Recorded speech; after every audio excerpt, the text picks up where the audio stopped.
Hello, hello. There we go. Good evening.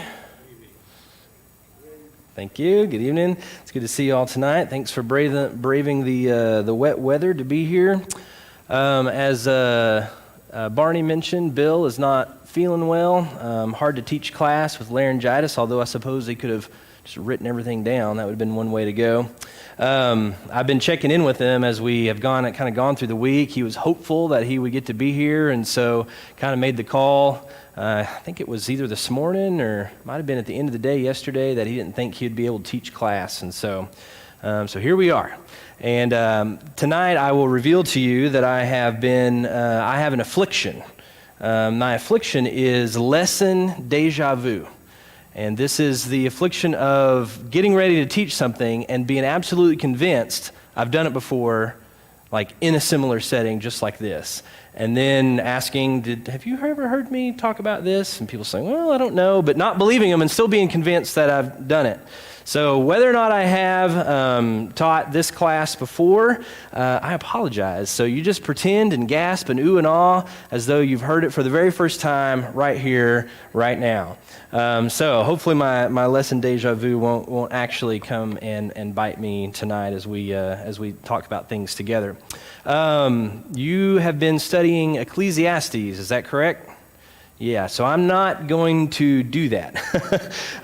Ecclesiastes is a wonderful work, but it's definitely one that you need more than maybe a day to prepare for. And Bill has been doing a fantastic job with that, and so I'll let him continue that series when he is back on his feet next week. So tonight we are going to be in Mark. So if you have your Bibles and want to follow along, we'll be in Mark chapters 8 through 10, and if you can't see the board, we've got it up on the screen so you'll be able to see it. This is a structure that I like to talk about when I don't have a lot of time to talk about Mark, but want to point out something that I find interesting and significant. One of the things that I really enjoy doing is looking at the books of the Bible, looking at these letters, and trying to discern patterns, trying to discern sort of a big picture of structure and how the author sort of put things together. You know, we all know that each of the gospel letters are written with a particular audience in mind, oftentimes with its own style. And especially the Gospels, as they have a particular message they want to communicate to their audience, they will arrange things and organize in things that if we kind of take a broader look at it, you can sort of see a larger structure at play. And so I want us to think a little bit together about what might be going on. And I say might be because I'm not claiming, that this is exactly the way it is, but it's something that I've noticed. And so I'll say that I want to present tonight something that I think is an interesting structure in Mark. Mark seems to be divided into two major subjects. The first half of Mark really is about answering the question, who is this man? And so we are shown who Jesus is. There's a spoiler alert at the very beginning of Mark, Jesus Christ, the Son of God. But the rest of the world does not know that. And so we kind of are playing along with the author, seeing how he reveals who Jesus is through what Jesus says and does throughout the first part of Mark. And so the first part is concerned with Christology, understanding who Jesus is. And then the latter half of Mark is focused on discipleship. And oftentimes by showing what the disciples got wrong and the ways that they messed up. Probably more than any of the other works, this one tends to show the disciples as being goofballs who just don't quite seem to get what it is that Jesus is doing and what it is that he's saying to them. Over and over and over again, we see this. And so there's a way in which Mark presents how the disciples behave, the way they interact with Jesus, the times that they have together to show what discipleship ought to look like, what it ought to be. And so there's this, the structure at play, I think, in this section of Mark. I think of it as the blind man structure. And these are a section that is focused on discipleship as the sort of overarching goal of what he is trying to communicate with these series of stories. And one of the reasons why I call this the blind man structure is anytime, especially in Mark, you see two ideas that are separated that seem very similar. Whether it's words or phrases or even stories, we're often, I think, meant to be thinking about what comes in between as being interpreted by what we see on the ends. So for instance, you have these two occasions here in Mark chapter 8, 22 through 26, and Mark chapter 10, 46 through 52, where you have Jesus performing a healing of blind men. And so they have that in common. There is a healing going on of blind men, yet there is a distinct difference between the two. And I think if we look at the middle bit, everything that comes in between these stories, we can see or understand what the difference is, sort of maybe a larger point that Mark is trying to get at by structuring the stories in this way. So in chapter 8, 22 through 26, we have the first healing of the blind man. And if you look at this, we don't have time to read all of these stories, but if you look at this, what is the thing that you notice the most about this story? In Mark chapter 8, 22 through 26, what seems to be the defining factor of this story? What's different or unique about it?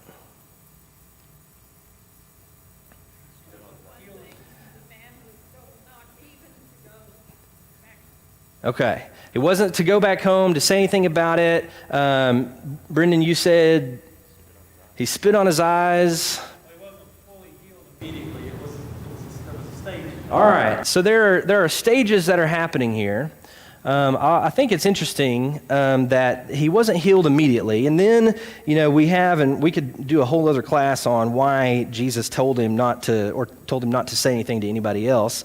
But he's healed in stages. He's spit in the ground, he's made mud, he rubbed it on his eyes, and then he says, I kind of can see, looks like trees walking around, and then he has to do some more things, and then he's finally healed. So healing happens in stages. It's not immediate. He doesn't find healing immediately. Now hold your finger there, but flip over to Mark chapter 10, 46 through 52. And what's the difference?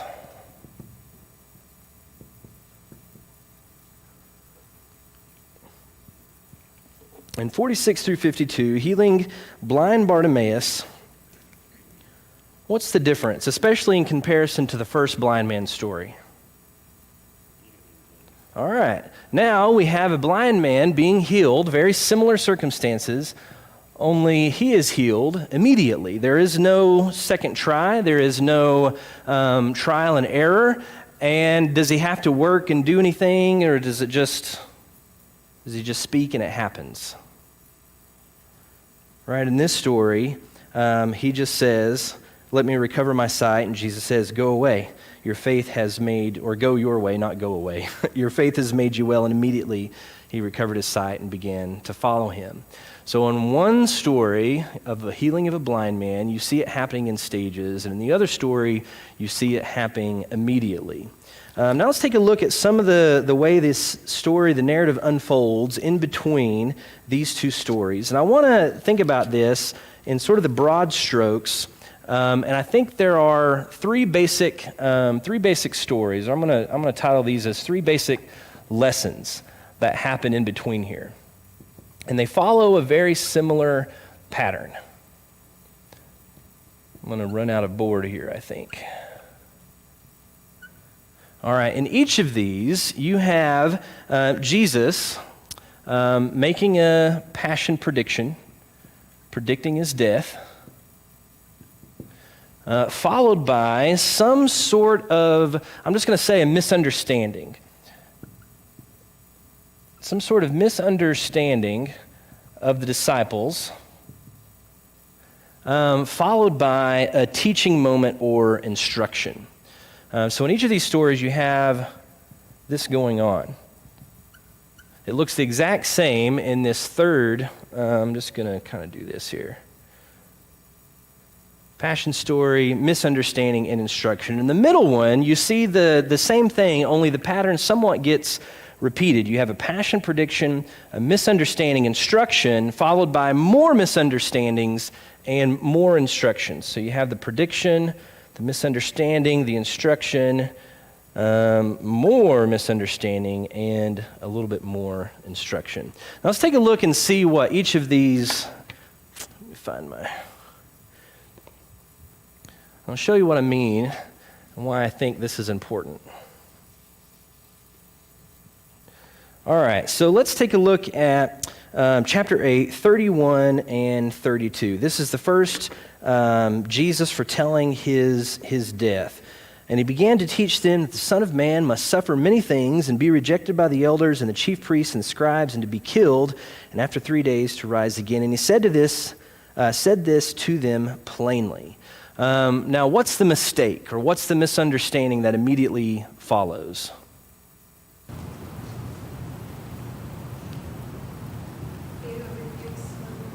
All right. What does Peter say? What do you imagine he says here? What does it mean to rebuke? I think there's an E in rebuke, isn't there? All right, Peter rebukes Jesus. What does it mean to rebuke someone? Yeah, to rebuke someone is to assume that you have the authority over another person to do that, right? If I say something negative to John, I'm just complaining. I have no authority over John, right?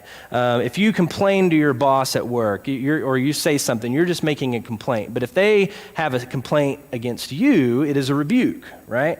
And what you should or ought to be doing. So Jesus tells them about his suffering, right? That the Son of Man must suffer and he must be rejected and all of these things. And Peter takes him aside and presumes to teach Jesus. Why do you think that is? Or what do you think Peter is saying to him that is a rebuke? If it immediately follows Jesus predicting his suffering and his being rejected, what do you imagine Peter's rebuke to be, given what you might know about how the Jews thought? Okay, maybe he's got a very protective spirit. Okay, not while I'm watching your back. What? Yeah, that he wouldn't die. You know, and you think about how the Jews thought the Messiah was going to come, and Jesus did not look like that, and that's not what he came to do. So Peter was misunderstanding, or he thought he knew what Jesus was supposed to be about. Right? Peter thought he had it figured out. He thought that he knew exactly how all of this ought to shake down. And when Jesus presented him a different picture than that, he takes him aside to rebuke him. Don't you know how much I know about who you ought to be? Now, we hear that and we think, that sounds ridiculous, right? For Peter to try to tell Jesus what he is to be about. But it shows us how much they were missing, not only what the Messiah was supposed to be, but what Jesus had already been about. The healings that he had done and all the teaching that they had seen and the miracles that they had witnessed. Yet somehow they were missing a fundamental aspect of who Jesus is and what it means to be one of his followers. So notice Jesus' response. Peter took him aside and began to rebuke him, and turning and seeing the disciples, he rebuked Peter in return and said, "Get behind me, Satan. Get behind me, Satan, for you are not setting your mind on the things of God, but you are setting them on the things of men." And then from 34 to 9:1, we have Jesus using this misunderstanding, Peter not understanding who Jesus is, what he's to be about, and he uses this moment to set the record straight and to provide a little bit of instruction on what it means to be the Son of Man, on what it means to be a follower of the Son of Man. And so he calls the crowd to him. And he says, "If anyone would come after me, let him deny himself, take up his cross, and follow me. For whoever would save his life will lose it, but whoever loses his life for my sake and the gospel's will save it." It's a bit of a paradox here, right? What does it profit a man to gain the whole world and forfeit his soul? For what can a man give in return for his soul? Whoever is ashamed of me and my words in this adulterous and sinful generation, of him will the Son of Man also be ashamed when he comes in the glory. And he says to them, "Truly I say to you, there are some standing here who will not taste death until they see the kingdom of God, and after it has come with power." So what is it, do you think, in Jesus' response that he really wants Peter to hear? Given the... Okay, he needs to have more faith. given what he said about suffering and being rejected and Peter's rebuke, and then what Jesus responds here, what is it that Jesus really wants his disciples and the rest of the crowd to truly understand about what it is he is here to do and what they are to be in response to that? Notice he says in verse 34, whoever would do what? Yeah. Whoever would deny themselves and take up cross. Which, we all completely understand what the take up the cross part means, but when they would have heard that would have been outrageous sounding, right? There would have been no association with what the cross meant other than what it currently meant, which was, it was shameful. It was a hardship. It was a trial. It was awful. Jesus is saying, if you want to follow me, if you want to walk the path that I am walking, if you want to be a part of what I am here to do, it isn't about whatever Peter thinks might be going on associated with the Messiah and the glory and all of that, but instead it looks a lot more like denying yourself, taking up your cross, and truly walking in this path of sacrifice. All right, it is 7:05. We've got 25 minutes left to get a lot more ground covered. All right, so let's move on to the next section. So I want us to keep this idea in mind about the Peter's rebuke, the misunderstanding, and what Jesus had to say in response to that, the main idea that he wanted to get across here. All right, the next one starts in chapter 9, starting in verse 30. This is the next time we see Jesus foretelling his death. They went on from there and passed through Galilee, and he did not want anyone to know, for he was teaching his disciples, saying to them, the Son of Man is going to be delivered into the hands of men, and they will kill him, and when he is killed, after 3 days he would rise. And then verse 32 says, they did not understand the saying, and what? They were afraid to ask. After what happened earlier, they were afraid of not getting the point again. So this time, there is death involved, right? Kill him and be raised. There's a little bit more to the story of who Jesus is and what he has come to do. So they didn't quite still understand what he means by this, but they're afraid to ask him. And then what is the misunderstanding? What comes next that could possibly be the misunderstanding? What's that? Okay, the being raised, but what is the mistake the disciples make next? What's the misunderstanding? What's the thing that makes us scratch our head about the disciples? Look at verses 32 through 34 here. So they didn't understand. What? Okay, they're afraid to ask. So they're not trusting in this relationship. But then look at this, 33, they came to Capernaum, and when he was in the house, he asked them, what were you discussing along the way? And they kept silent because why? Yeah, they were arguing, not just talking, they were arguing about who is the man, right? They were arguing about who is the man, who is the greatest among them. You can almost imagine how that conversation would go, comparing how much they know or what they've been able to do so far. Whatever it is, they're arguing about which of them is the greatest. Which, given what Jesus has been doing and who he's been helping and what he has just said in this first series, leaves us a little bit confused as to why they still have this attitude. What is it they are still yet missing? So Jesus takes this as a perfect opportunity to have another lesson, right? Look at verse 35 through 37. And so he sits down and he calls the 12 and he says to them, if any would be first, he must be last and servant of all. And then he took a child and put him in the midst of the disciples, and taking the child in his arms, he said to them, whoever receives one such child in my name receives me, and whoever receives me receives not me, but the one who sent me. All right, so in response to their arguing about who is the greatest, what does Jesus have to say to them? What does he have to say? If you really want to be great, you got to be willing to do what? Yeah, first you got to be willing to lower yourself, to be humble, to be a servant. And then he says, if you want to receive the one who sent me, you have to be willing to do what?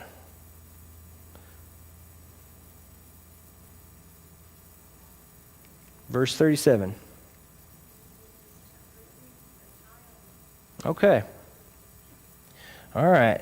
To receive a child, but he actually says, one such as this. Right? All right. So they're arguing about who's the greatest. And Jesus, taking an opportunity to teach them what it really means to be the greatest, he says, if you want to be the greatest, you have to be willing to lower yourself. Again, you have to be willing to sacrifice. You have to be willing to be a servant. And then he goes on to bring a child into their midst and says, if you really want to know how to do that, if you want to know how to be a servant, how to be last of all, you have to be one who can receive one such as this child. And I'll take that even one step further, Jesus says, if whoever receives a child in my name is actually receiving me, and not just me, but the one who sent me. Now, one of the things that I think is interesting to think about, I think, sure, maybe Jesus did actually mean a child, but also what the child represented. In our culture, a child tends to represent what? Honesty, purity, innocence, that sort of idea, right? In the ancient world, they would not have associated those things with children. In the ancient world, in the time that the readers and listeners are hearing this and witnessing it, a child was at the bottom rung of society. A child had no status. A child had no identity of its own. A child was the lowest of the low. Yeah, we think about innocence and all of that, but a child was only as good as the family it was attached to. And if the child didn't have a family, it was nothing whatsoever. So what I think Jesus is really getting at here when he says one such as this, whoever wants to be the greatest, whoever really wants to receive Jesus and the one who sent Jesus needs to be willing to receive the lowest of the low. Those who have nothing, those who have no status, those who society deems as of little value or worth. What it truly means to be a disciple and to be the greatest is to, as Jesus did, receive those who are the low. I mean, this is like back to Matthew 25, right? Lord, Lord, when did we see you hungry and naked and clothe you and all of that? Whatever you did for what? The least of these, you did also for me. A disciple is one who receives one such as this child. The second misunderstanding comes in chapter 10, verse 13. And I find this to be especially interesting given this story. And they, the crowds, were bringing children to him that he might touch him, and the disciples accepted them because they understood what Jesus said earlier. No, right? It says they rebuked them. Jesus literally just got done talking about how if you want to receive me and the one who sent me, be willing to receive children and those that are like children. And yet here we have in 10:13, people were bringing children to Jesus and the disciples were rebuking them. And then notice what he says. When Jesus saw this, he was indignant and he said, "Let the children come to me and do not hinder them, for to such belongs the kingdom of God. Truly I say to you, whoever does not receive the kingdom of God as a child shall not enter it." So we have a little bit of a different play here. So they were rebuking the kids, and Jesus' instruction here is you need to be willing to receive the kingdom as such. You need to be able to receive the kingdom like one of these children. All right, so if we think about that in terms of what a child meant or symbolized in that day, what does this come back to about the kind of attitude that we ought to have? What would be the attitude of one such as these children in that day? Where was their place in society? If your place in society is down here and that's the way the world works, what is your attitude? Yeah.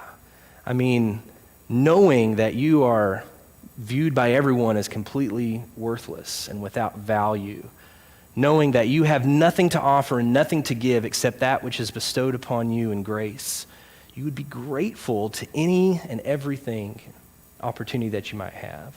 You think about the disciples, again, this word rebuke. If they are rebuking the crowd around them, what are they taking upon themselves? The authority to do that, to make judgments about who gets to be next to Jesus. Think about that for a second. They are making choices with authority about who has the right to be near Jesus and turning people away. And Jesus rebukes them for that and says, it is not your place. If you truly want to receive the kingdom of God, you need to be like the children coming in, saying, I have no authority. I just want to be next to Christ.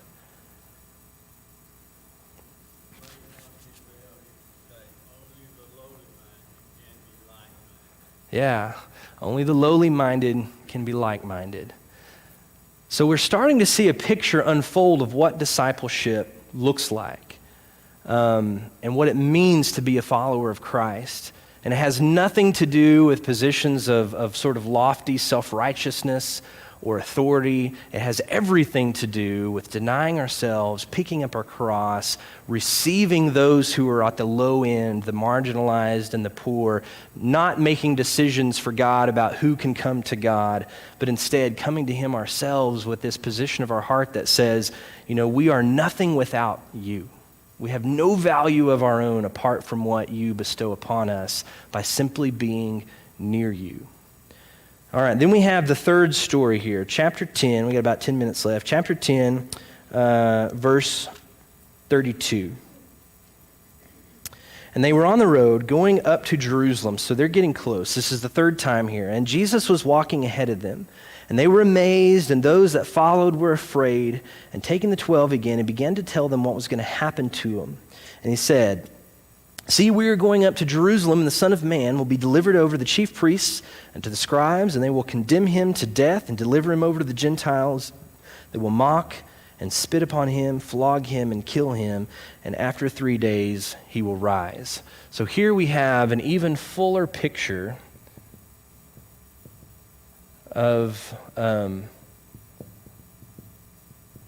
Jesus' destiny, of what he is doing, of where he is going and what's going to happen to him. And then we have our final sort of discipleship blunder here. Look at, starting in verse 35. And James and John, the son of Zebedee, came up to him and said, Teacher, we want you to do for us whatever we ask of you. Okay? What do you want me to do for you? And they said to him, Grant us one to sit at your right hand and one at your left in your glory. What is still on the disciples' mind about how all of this is going to play out?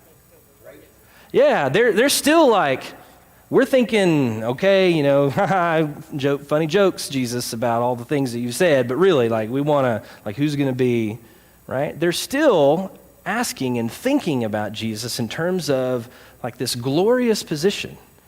You have a comment? They're thinking of an earthly kingdom. Yeah. What they're wanting to do, they're wanting a place in it.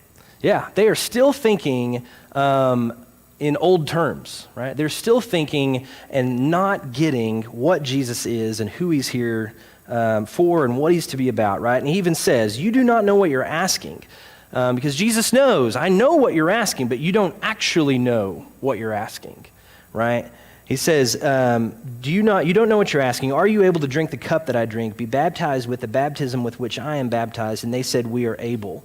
And Jesus said to them, the cup that I drink, you will drink, and the baptism with which I am baptized, you will be baptized. So he's answering a question, again, they don't really know. It's yeah, you are going to experience the difficulties that I'm about to. You will experience the kind of life that I have been living and trying to get you to.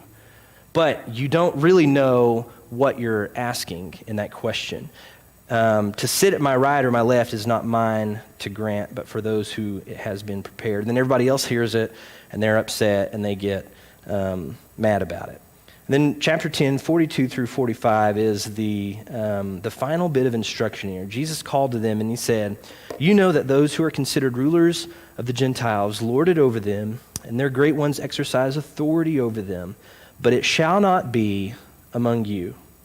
Whoever would be great must be your servant, and whoever would be first among you must be the slave of all. For even the Son of Man came not to be served, but to serve and to give his life for a ransom for many." It's a misunderstanding. They're still thinking in terms of glory. And Jesus' instruction to him couldn't be plainer. What does he say? In your own words, what does he say? What is this? What is it? What? Yeah. Serve.